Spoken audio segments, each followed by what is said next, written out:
मोहम्मद इलियास जी।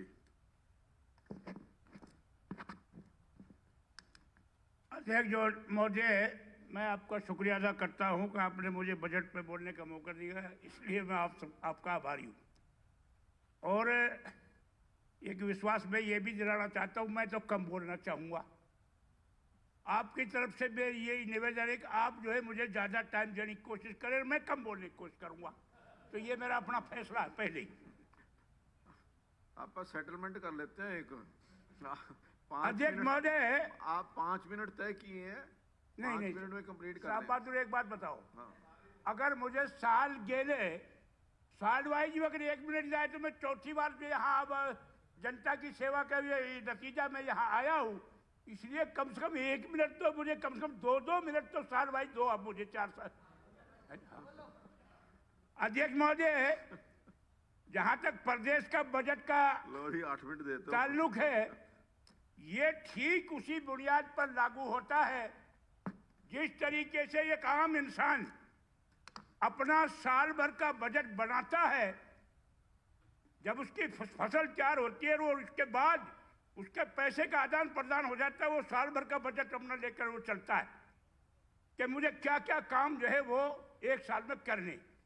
इसी तरीके से प्रदेश का जो बजट है, इसमें भी यह सरकार की तरफ से दर्शाया जाता है कि हमने क्या क्या काम 20-21 में किया और क्या क्या काम हमने 21-22 में करना है।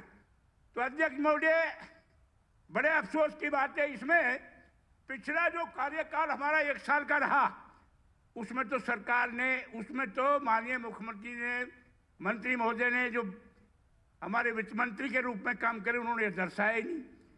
आगे का जहां तक संबंध है, और ये कहकर उन्होंने ये लिखकर ये दे दिया कि आगे हमें ये करना है, आगे हमें योजना बनानी है, आगे हमें ये योजना बनानी है। इसलिए मैं इस बजट के बारे में सबसे पहले तो मैं अपनी तरफ से ये कहता हूं कि ये अध्यक्ष महोदय बिल्कुल दिशाहीन है। न इसमें व्यापारी को कोई फायदा दिया है, साबित होता, राहत दी है, न किसानों को कोई राहत दी है, न कर्मचारियों को इसमें कोई राहत दी है, और न एक आम मजदूर को इसमें कोई राहत दी है। इसमें सिर्फ अगर दर्शाया गया है तो यह दर्शाया गया है कि इतना बजट हम प्रस्तावित कर रहे हैं, और उसका भी हवाला दिया है कि इस वक्त हरियाणा प्रदेश 2 लाख समथिंग करोड़ कर्जे का ऊपर भार है। तो मैं माननीय मंत्री जी से, आपके द्वारा मुख्यमंत्री से यह पूछना चाहता हूं कि पिछले साल में 20-21 में क्या क्या कार्य किए, इंप्लीमेंट हुए, और आगे क्या क्या करने, वो इसमें दर्शाया जरूर है। क्योंकि मेरे हल्के पुन्हाने में पिछले बजट में पुन्हाना हल्के और पुन्हाना शहर और पिनवा शहर पड़ते हैं हमारे यहाँ 2 हल्के, उसका बजट में प्रावधान कर भी दिया था पैसे का, लेकिन आज तक माननीय अध्यक्ष महोदय उसका नाम कहीं आज तक कागजों में आया ही नहीं है। उसकी क्या पोजीशन है, क्या नहीं है। मैं इसलिए आपके माध्यम से ये गुजारिश भी करना चाहता हूँ कि आजकल जो सीजन फसल का आ रहा है, उसमें हमारे यहाँ दोनों कस्बों में पूर्ण रूप से जाम लग जाता है। कृपया करके उस बाईपास को बनाया जाए, ये मेरा सरकार से निवेदन है आपके माध्यम से। अध्यक्ष महोदय, मैं अब हल्के की मांगों पे मैं जरूर 2 मिनट आपके लेना चाहूँगा। अध्यक्ष महोदय, मेरे यहाँ सिंगार गांव है जिसमें 20,000 वोट हैं अकेले गांव में, और कम से कम मैं समझता हूँ 50,000 की उसकी आबादी है।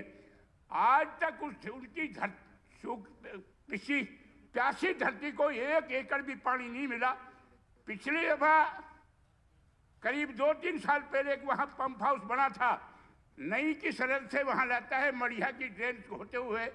अगर वहाँ हाउस तो बना हुआ है अध्यक्ष महोदय, सिर्फ पंप की बात है, अगर उसमें पंप लगा दिया जाए तो मैं समझता हूँ वो हजारों एकड़ पानी की सिंचाई हो सकती है।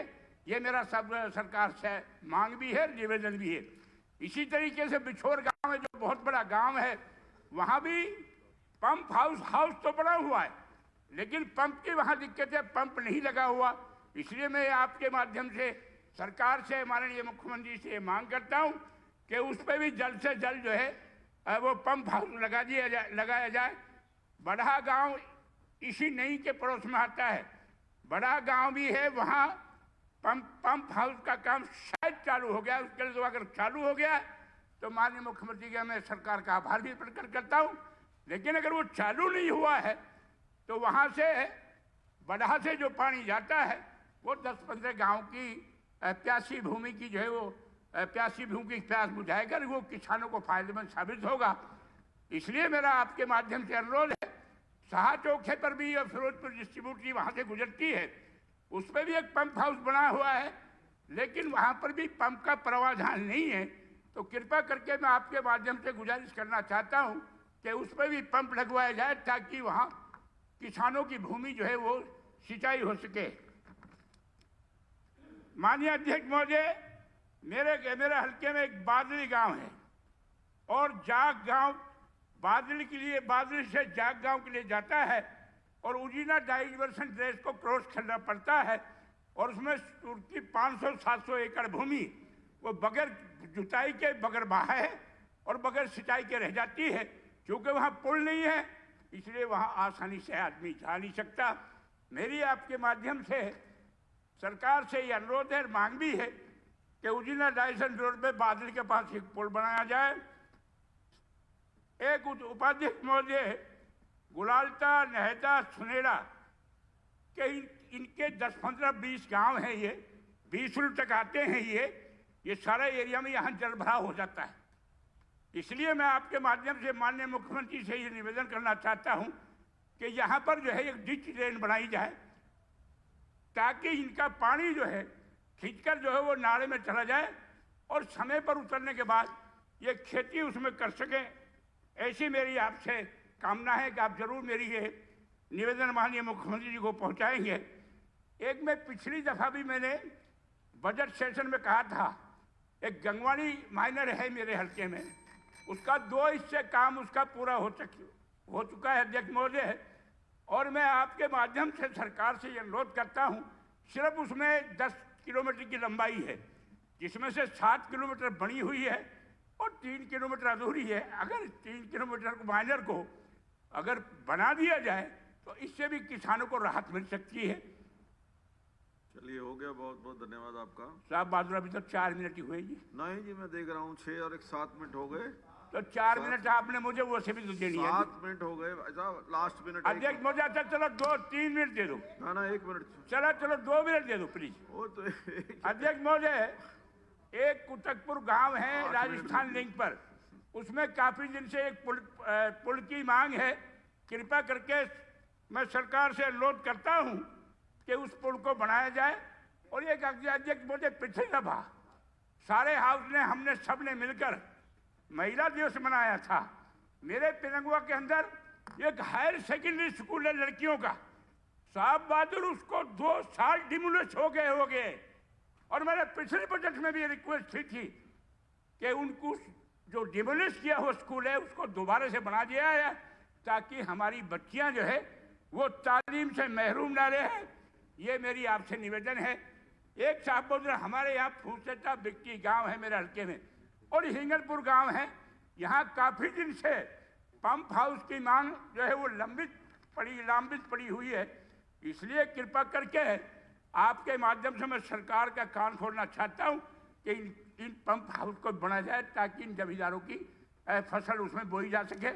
एक माननीय हमारे खेल मंत्री यहाँ मौजूद है, हल्के पुनहाने के अंदर हमारे यहाँ कोई खेल का स्टेडियम नहीं है अध्यक्ष महोदय। बहुत धन्यवाद अध्यक्ष महोदय, एक भी पूरे हल्के में खेल का स्टेडियम नहीं है।